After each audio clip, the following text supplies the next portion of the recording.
Andrew is a shy teen whose only escape is his homemade movies.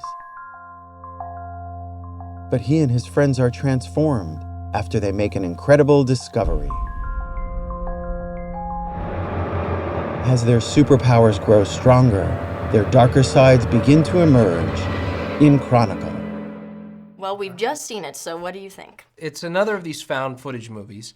Another of these found footage movies. Indeed. I'm growing tired of them, but this movie does it well. These young teenagers get superpowers, and what we see is something that feels realistic to that premise. This is what teenagers would actually do if they were to get superpowers. I would do some of it, I know. Yeah. I actually really like the found footage in this movie because they took the time to really build it. The very first scene is the main character setting up his camera because he wants to catch his abusive father. It's not about the found footage. Part of the way through the film, they never lose the convention, but it becomes so well integrated into the story. A big thing that a lot of people don't like about found footage movies is the shakiness of the Right. camera. They say It it's gets like a roller old. coaster, it gets old, and you get a little queasy. And this one, it doesn't have that. The camera really is an extension of this main character, which I find very interesting. I still at times had reservations about the whole found footage aesthetic. I mean, I am sitting in certain shots wondering, why'd this character turn the camera on at this point in time? In fact, at one point, a character actually loses a camera. Someone says, "You lost a camera, I gotta buy you a new one." Doesn't matter, we still see all the footage that camera recorded. I think it deserves to cheat just a little bit. And I mean, in the ending too, which if you want to talk about cheater, I guess you would consider some of that footage to be a little bit cheatery.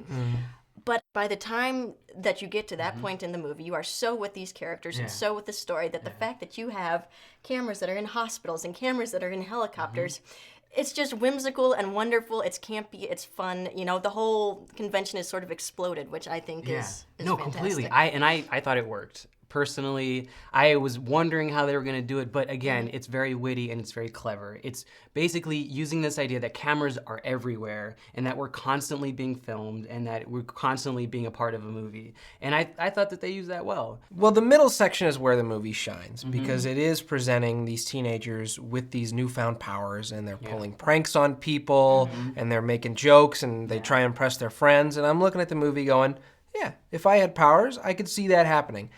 I do think it becomes conventional in its third act. It sort of runs out of creative juices and says, we're going to be the regular superhero movie now. How about we talk about the acting a little bit? They're supposed to be realistic and as if the camera's on them the first time they've ever said these lines.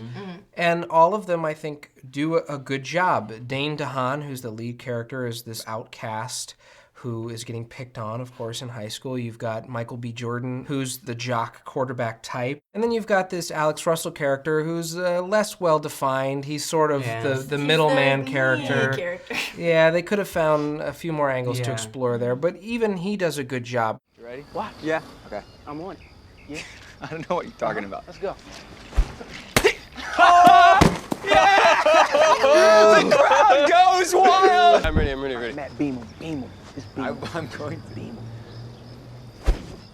Oh! These guys, they look like high school students. were They presented wonderful. it, they had great delivery. And Michael Kelly, too, he's playing a bit of a one-dimensional role as the drunk father. Yeah, true. But he's Very one true. of these good character actors that you see in a lot of movies. He was in Changeling, who can play a wide variety of things. And he does a very good job with a limited amount that the script gives him. Yeah, I believed him. I mean, I was sincerely angry with him. So.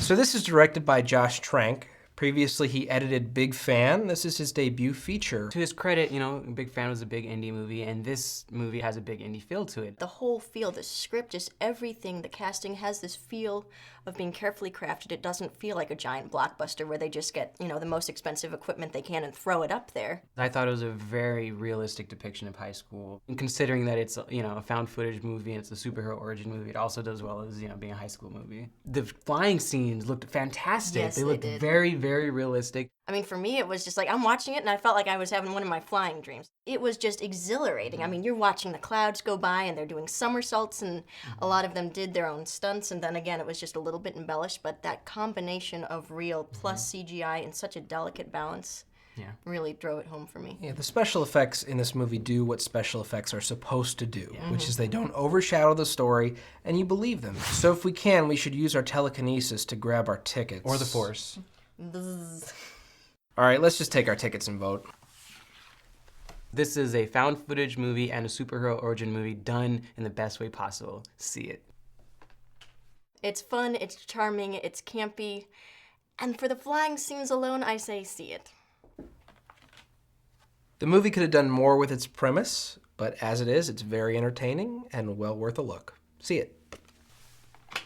Our votes add up to 3 tickets, which is a see it for Chronicle. All right. Cheers. Cheers. Cheers.